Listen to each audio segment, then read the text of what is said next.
this country before it erupts into civil war. Okay? Support the right-wing conservative forces. By money, by crooks or love, doesn't matter. Stabilize the country. Don't let the crisis develop into civil war or invasion. Oh no, your liberals will say it's against the law. The Congress will not appropriate money for covert actions of CIA. Why not? Should we wait till the normalization come and Soviet tanks land in Los Angeles airport? Now, at that point, at the point of destabilization, also the process could be reversed. Again, easily than this. No CIA involvement at this point. You know what it takes here? Restriction of some liberties for small groups which are self-declared enemies of the society. As simple as that. Oh no, the media and liberals will tell you this is against the American Constitution. How can we, by force, deny the civil rights to criminals, for example? It's not good. Okay? So we allow them to... Okay, if you allow the criminals to have civil rights, go on and bring the country to the crisis. This is a bloodless way to do. Curb the rights. I mean, not to put them in prison. No, I'm not talking about putting all the gays from San Francisco in the concentration camp. Do not allow them to take political force. Do not elect them to the seats of power, whether it is municipality level, state level, or federal level. It has to be beaten in the heads of American voters that a person like that in the seats of power is an enemy. Do not be afraid of this word. It is an enemy. If he is not an enemy here, he will be here. Later on, he will be shot, of course. But at this point, he is an enemy. Okay? You are doing great service by denying him a right to capitalize on his own crazy ideas and become a powerful man, a man who uses the seat of power. Restriction of certain freedoms and permissiveness at that point would prevent sliding into crisis and probably will return the process of destabilization. To curb unlimited power, monopolistic power of trade unions, here, at that point, would save economy from collapsing.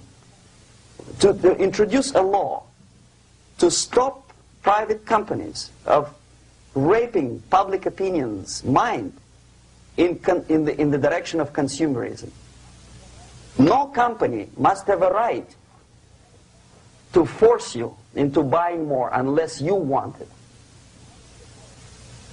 There must be a law. You want to advertise your car? Okay. But not a single mentioning of buying it now and saving money. It must be against the law to force people to consume more.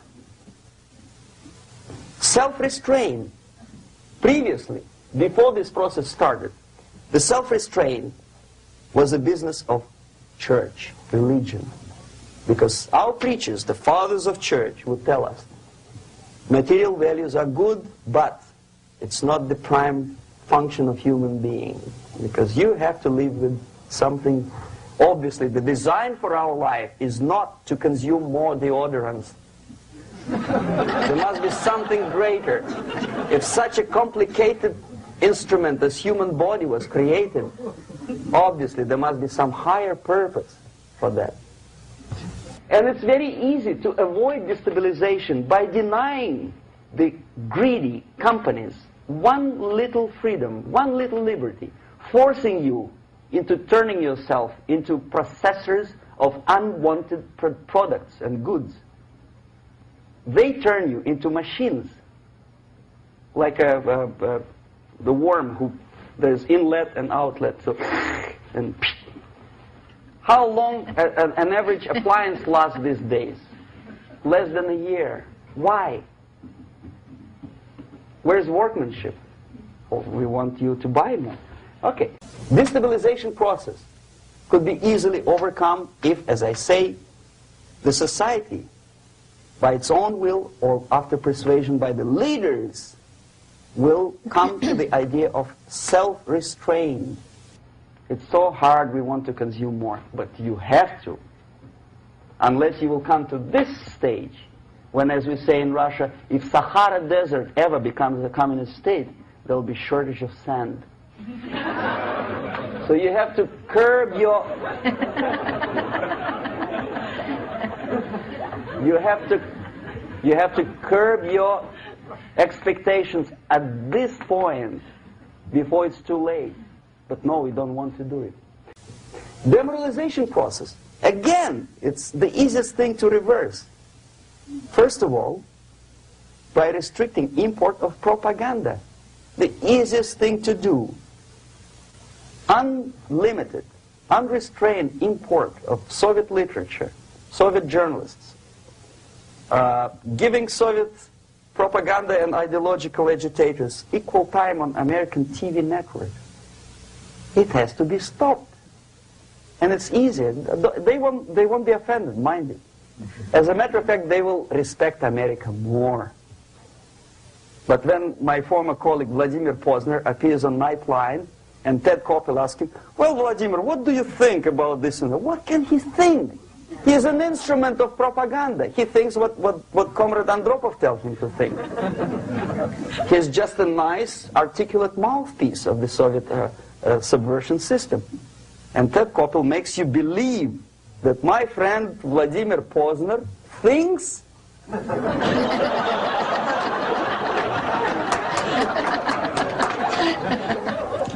the process of demoralization may not have started at all if at that point the country, which is a recipient of subversion, actively, not violently, but actively, prevents importation of foreign ideology. I don't want America to follow the pattern of ancient Japan.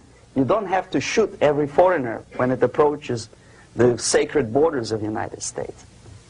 But when he offers you a junk in the disguise of very shiny something, you have to tell him, no, we have our own junk.